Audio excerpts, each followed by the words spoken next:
பாட்டு சார் படிச்சீங்க? இல்ல டீச்சர், இப்போ கஷ்டப்பட்டு படிக்கட்டா பின்னாடி கண்ணீர் விட்டு அழ வேண்டி இருக்கும்ல, அத தான் சொல்லிக்கிட்டு இருந்தேன்.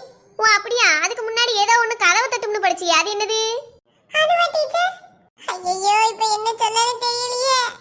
நம்ம நல்லா படிச்சோம்னா வாய்ப்பு வீடு தேடி வந்து கதவு தட்டும்னு சொன்னேன் டீச்சர்.